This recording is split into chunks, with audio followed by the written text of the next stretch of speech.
ऐसा सुना भी होगा कई बार कि एक क्वेश्चन ये question probably one of the most asked question है and it is one of the most mysterious also for those who do not know the answer.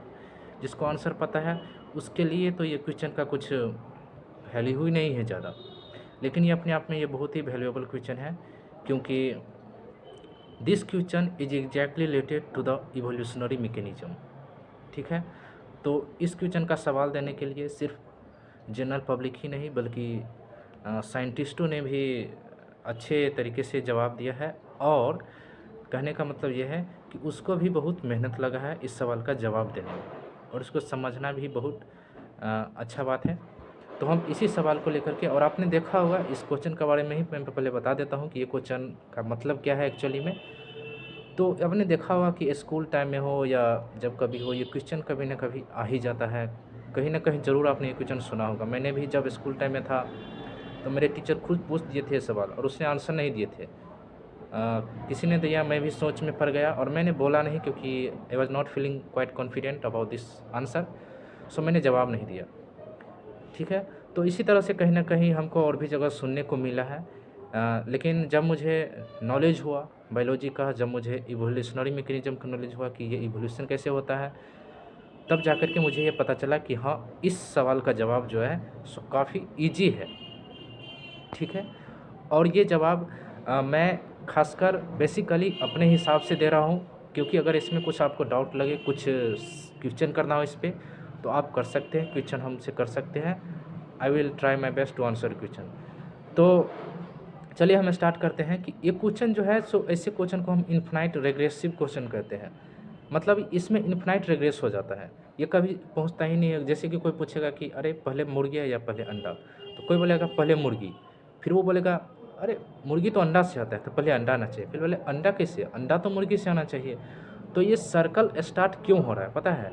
क्योंकि बीच में हम ये नहीं देख पा रहे हैं कि क्या अंडा कहाँ से आ सकता है और मुर्गी कहाँ से आ सकता है। ये बैग तो 100% फैक्ट है कि मुर्गी सिर्फ और सिर्फ अंडा से ही आ सकता है, क्योंकि ये नेचर का नियम है। ठीक है, जिस तरह से जैसे इंसान है, कोई भी इंसान ऐसा नहीं कि अचानक से धरती पर से कहीं आसमान पर से आ जाता है। इंसान को बनने के लिए मदर और पेरेंट्स का जो क्या कहते हैं सेक्सुअल रिलेशन है वो होना है, और उसके बाद जो फर्टिलाइजेशन है वो होगा, उसके बाद ही इंसान कोई आएगा। तो इसी तरह से नेचर में नियम है कि कोई मुर्गी चिकन तभी आएगा जब वो अंडा होगा उसका। तो हम थोड़ा यहाँ पे एक सोच सकते थे कि क्या अंडा किसी दूसरे ऐसे पक्षी से आ सकता है जो अंडा का जो कुछ हुआ हो बदलाव, तो उसमें से मुर्गी आएगा। तो हाँ, ये आंसर है कि ये है, और यही आंसर है, इसका बेस्ट पॉसिबल आंसर है।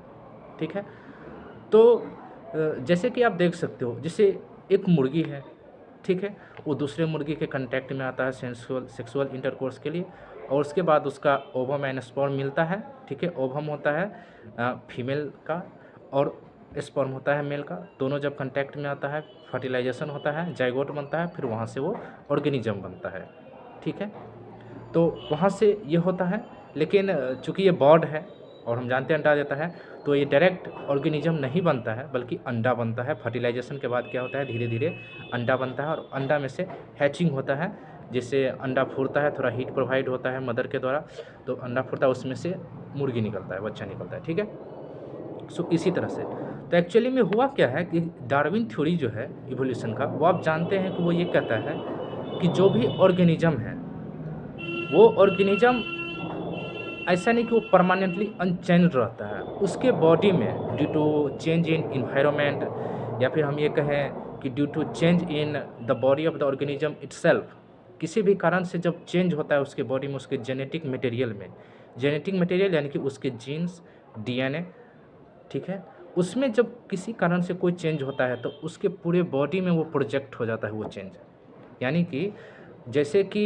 फर्टिलाइजेशन हुआ, ठीक है, स्पर्म और ओवम आपस में कांटेक्ट में आया, फर्टिलाइजेशन हुआ, अगर उस टाइम पे कोई ऐसे बायोकेमिकल चेंज हो जाए जिसके कारण उसके डीएनए या जीन्स में चेंज आ जाएगा, तो वो चेंजेज क्या होगा, पूरा सेल में ट्रांसमिट हो जाएगा, जिससे वो ऑर्गेनिज्म बनेगा। क्योंकि शुरू में क्या होता है कि जब एक ओवम और एक स्पर्म मिलता है तो वो दोनों मिल करके एक सेल बनाता है जाइगोट, और फिर वहाँ से जो है सो वही सेल डिवाइड हो करके क्या होता है कि बहुत सारे सेल का ग्रुप बनता है, और वो जा कर के आपस में मिलते हैं और स्ट्रक्चर बनाते हैं बॉडी का, और इससे वो ऑर्गेनिज्म बनता है।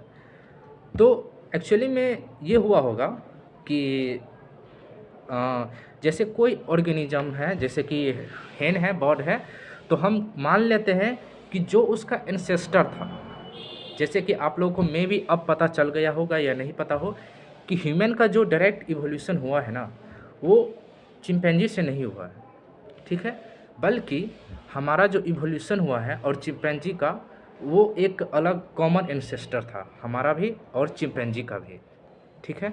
तो वहाँ से क्या हुआ कि वो जो कॉमन एंसेस्टर थे, वहाँ से उसके बॉडी में कुछ चेंजेज आया, बदलाव आया, यानी उन दोनों से जो एग और ओवम का जो फर्टिलाइजेशन हुआ होगा, सॉरी एग को और स्पर्म को, ठीक है, तो वहाँ में जो चेंजेज आया तब जाकर के उससे जो है सो चिंपैंजी बना और हम इंसान बने। ऐसा नहीं है कि हम चिंपैंजी से ही बन गए। तो सवाल यहाँ पे ये खड़ा हो जाता है कि चिंपैंजी अभी भी अब क्यों नहीं इंसान बन पा रहा है, क्यों रुक गया?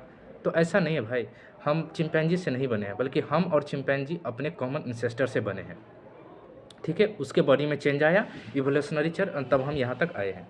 तो इसी तरह से हम एक मान लेते हैं कि जो चिकन का जो एंसेस्टर था उसका नाम क्या था? प्रोटो चिकन, ठीक है, हम मान लेते हैं प्रोटो चिकन उसका नाम था, ठीक है। इसके बाद में हम बताएंगे आपको कि एक्चुअल में क्या है जो कि साइंटिस्टों ने जिसको खोज पाया है, ठीक है। Maybe I am not 100% right, but ये ठीक है, हद तक सही है, ठीक है। तो जैसा कि तो हुआ क्या कि जो प्रोटो चिकन था उसने एग, ठीक है, एग दिया उसने। उसके बाद क्या हुआ कि किसी इन्वायरमेंटल के कारण, कंटेक्ट के कारण, या किसी उसके बॉडी में ही एग डेवलप होने के दौरान बायोकेमिकल चेंज हुआ, ठीक है, बायोकेमिकल चेंज हुआ। तो जो प्रोटो हेन था, वो हेन नहीं था जो अभी हम देखते हैं, जो चिकन जो देखते हैं वो प्रोटो चिकन था, ठीक है। उसका शेप, उसका कलर कुछ और था, अभी के चिकन से कुछ और था। तो उसके बॉडी में, फीमेल के बॉडी में जो एग और स्पर्म का जो फर्टिलाइजेशन हुआ उस दौरान, या एग होने के बाद उस एग के अंदर, या तो ज़्यादा प्रोबेबिलिटी है कि उस एग के फॉर्मेशन के दौरान जो है सो कुछ ऐसा बायोकेमिकल चेंज हुआ जिससे उसके कैरेक्टर में चेंज आ गया। यानी कि उस अंडे से जो चिड़िया बनने वाला था, प्रोटोहेन बनने वाला था, अगर कुछ चेंज नहीं होता तो प्रोटोहेन ही बनता, लेकिन कुछ बायोकेमिकल चेंज हुआ जिसके कारण क्या हुआ कि वो अपने पेरेंट्स से अलग दिखने लगा। और वो क्या था? वो चिकन ही था। और ये ऐसे एक बार में नहीं होता है, लाखों साल लग जाते हैं, हज़ारों साल लग जाते हैं इवोल्यूशन होने में। क्योंकि प्रोटो चिकन था, उसमें से एग आया, बस थोड़ा सा चेंज हुआ, ठीक है, फिर उसमें से और से थोड़ा सा चेंज हुआ, ठीक है, तब जा कर के आज जो हम चिकन देख रहे हैं वो चिकन आया, ठीक है। तो इस तरह से क्या हुआ? तो यानी कि सबसे पहले क्या आया? वो एग आया, न कि पहले चिकन आया। चिकन का पहले एग आया इवोल्यूशन के थ्रू, और उसके बाद चिकन आया, और फिर वहाँ से ये स्टार्टिंग होने लगा, ठीक है। मे भी आप सोच सकते हैं कि अगर एक ही चिकन आया तो फिर एक ही चिकन आया, नो डाउट, फिर उससे जो प्रोटोहेन के जो बच्चे थे या दूसरे थे उसके साथ सेक्सुअल इंटरेक्शन हुआ, फिर उससे कोई और बना। मे भी ऐसा हो सकता है कि उस प्रोटोहेन ने 2 या 4 10 दिया होगा, फिर उससे और बच्चे हुए होंगे और आपस में वो सेक्सुअल इंटरेक्शन हुआ होगा, ठीक है, और फर्टिलाइजेशन होगा, फिर उसके बाद आ गया होगा, क्योंकि मेल और फीमेल होना तो ज़रूरी है, ठीक है। तो वहाँ से जो है सो इस तरह से आगे बढ़ता गया जनरेशन उसका, और आज हम जो चिकन देख रहे हैं वो अंडा से ही आया है। तो इस तरीके से अगर हम देखते हैं तो क्या है, पहले एग आना चाहिए था, जो कि यही सही है। क्योंकि अगर कोई ये कहता है कि नहीं पहले चिकन ही आया, तो सवाल है कि वो चिकन आखिर आया कहाँ से? ऐसा तो नहीं है।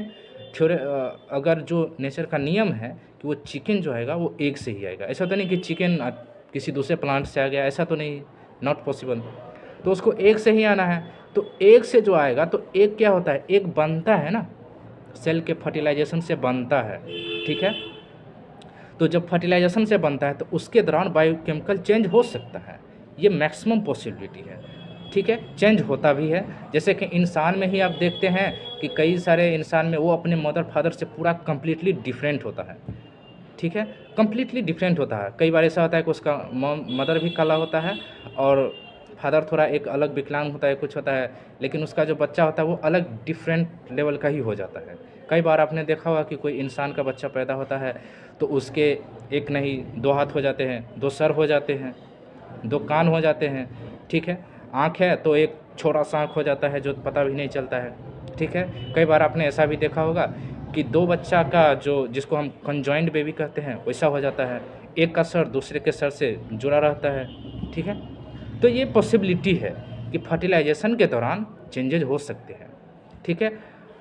तो ऐसा है, लेकिन उसका जनरेशन आगे नहीं बढ़ पाता है। तो जो चेंजेज आता है इंसान के बच्चा में अगले में, तो वो किसी और के साथ मैरिज करता है तो फिर उसका भी बच्चा होता है, तो ऐसा नहीं कि वैसा ही होता है।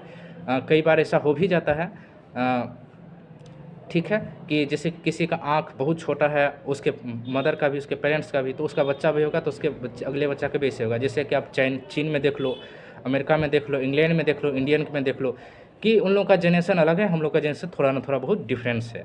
अगर यही डिफरेंस धीरे धीरे बढ़ते जाएगा तो ऑफ कोर्स इंसान में भी एक अलग तरह का इंसान हो जाएगा, फिर इंडिया का एक अलग तरह का इंसान हो जाएगा, फॉर एग्जांपल ऐसे हो जाएगा, ठीक है, अगर इवोल्यूशन चलता रहा इंसान में तो। और ये इवोल्यूशन क्या है, एक कंटिन्यूअस प्रोसेस है, ये कभी ख़त्म नहीं होता है कि ऐसे ख़त्म हो गया। अब ऐसा नहीं कि इंसान है तो इस इंसान से आगे कुछ दूसरा ऑर्गेनिज्म नहीं बन सकता है।